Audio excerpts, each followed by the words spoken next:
it takes you a while to kind of get to that point where you really know what a book is about. For example, like with The Beautiful Miscellaneous, I think it took me, probably it wasn't until it was actually published that I could say it's about the average son of a genius.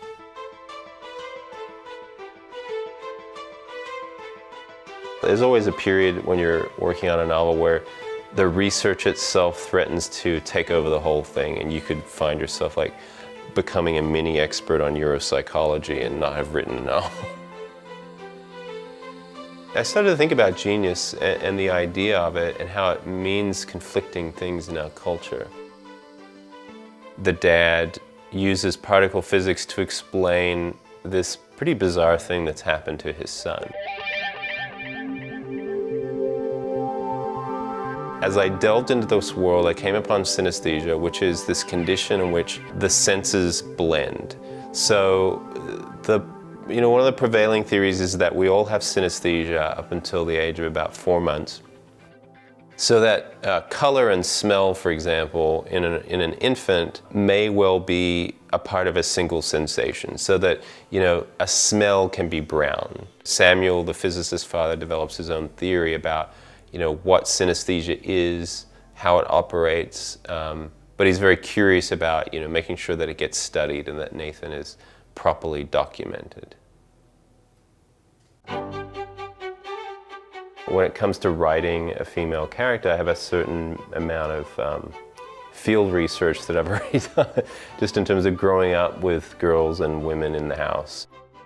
It seemed like there was a period where I was playing a lot of Barbie dolls when I didn't, only because no one would play Action Jackson with me. So, I had to kind of like just fit in, and I would have friends come over and, of course I would pretend like that part of my life didn't exist, involved in that kind of like pretty girl-oriented world.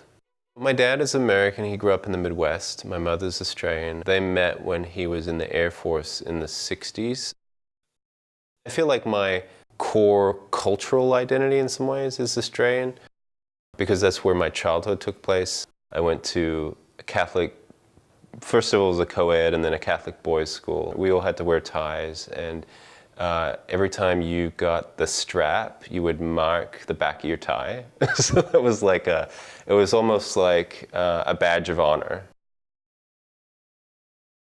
Going on author tour and going to bookstores, it's as important, if not more so, to make connections with the booksellers than with the people who come to your reading.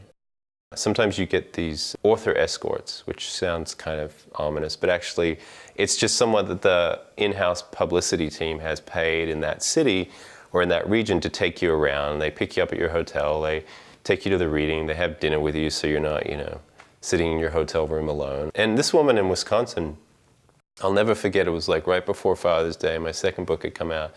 And we'd done a couple different bookstore, I'd walk into these stores.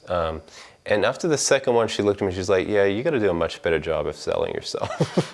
And I was like, oh, okay, I do? Like, what do I need to be doing? She's like, well, don't be afraid to ask. Like, most people in the bookstore will be thrilled to talk to you, and if you're nice and respectful, then they're going to be only too happy to talk about like how to better sell your book and how to promote it. Sure enough, the next door, I walked in there and very kind of like timidly was like, since Father's Day is coming up and this novel is a father-son story, you guys should maybe think about putting it near the front register or at the front of the store. And they were like, that's a really good idea. I was like, really? It's an interesting world. I mean, I think that book videos and ways of creating a different format for publicizing and advertising books is essential, because I think the way we're reading is changing.